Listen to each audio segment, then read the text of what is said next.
La stabilité matinale, la clé pour désamorcer les pièges du soir. Pourquoi tout se joue avant midi? Ça, c'est la question la plus importante. Aujourd'hui, nous allons voir comment reprendre le contrôle sans faire appel à votre volonté. Comprendre le mécanique, la biologie derrière vos fringales. Et c'est comprendre que le soir n'est pas le problème, mais la conséquence. Le soir est la conséquence. Le placard qui s'ouvre à 21h, la main qui va toute seule, la culpabilité immédiate. Je sais que c'est frustrant, mais la vérité, c'est que le scénario de votre soirée est déjà écrit dès votre réveil. L'origine du piège, c'est tout simplement quand tout commence par ce vide matinal. Vous vous réveillez fatigué, vous n'avez pas faim ou pas le temps, alors vous vous contentez d'un café, vous avez l'illusion d'être sage, mais la réalité biologique est brutale. Vous créez un vide métabolique et une dette d'énergie dès le matin. Votre corps tient tous les comptes. Votre corps n'oublie jamais ce vide du matin et il le note soigneusement. Ce que vous percevez comme un manque de volonté à 21h est en réalité une instabilité créée dès 9h. La facture énergétique vous est simplement présentée directement le soir. Alors, pourquoi cela ne pardonne plus après 35 ans? Tout simplement parce que avant 30 ans, le corps encaisse, alors qu'après 35 ans, il devient intolérant aux variations d'énergie. Avec la charge mentale et le stress, votre corps refuse de faire des efforts supplémentaires. Il active le mode survie et veut juste tenir le coup. Voici le cas concret de Sophie, 38 ans. Elle croyait être légère après son petit déjeuner sucré et rapide. Résultat, une hypoglycémie à 11h, un coup de barre à 16h et une explosion alimentaire à 21h. Son corps n'aimait pas le sucre, il était simplement instable. Vous avez aussi le cas de Karine, 51 ans. Elle sautait le repas pour être raisonnable. Au lieu de manger quelque chose de correct à midi, elle préférait sauter. Elle tenait bon jusqu'à 15h, mais son irritabilité soudaine arrivait vers 16h. Ses collègues le disaient d'ailleurs. Le soir, elle cherchait du réconfort et pas juste de la nourriture. En stabilisant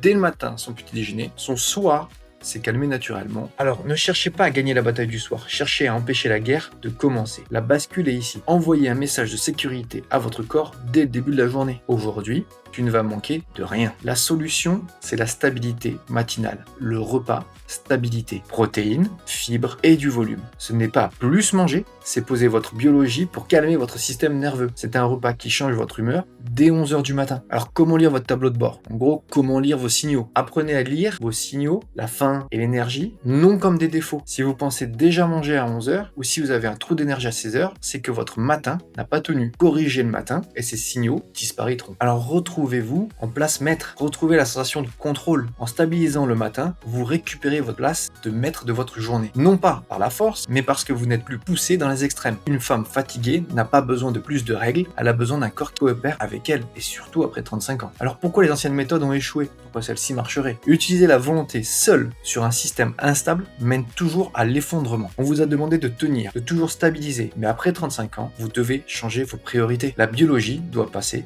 avant les règles strictes. Voici une petite expérience de 3 jours test que je vous propose. Je vous lance une mission de 3 jours. Faites de votre premier repas réel un repas stabilité. Autrement dit, observez simplement votre énergie, votre humeur et vos envies de 21h. Pas de punition, juste un test et adaptez votre petit déjeuner. Vous n'avez pas faim le matin, vous avez des ballonnements, vous êtes en périménopause, chaque corps est différent. Nous verrons lors du live comment adapter ces principes pour vous rendre une vie simple et faisable pour vous. Je vous montrerai comment adapter à votre cas, si vous n'avez pas fait le matin, si vous avez des ballonnements, ou même si vous êtes en périménopause, ou même en ménopause, même si vous avez l'impression que votre ventre retient tout, on va rendre ça simple, concret et faisable pour tous. Alors passez à la pratique, je vous laisse ce diapo en ressources.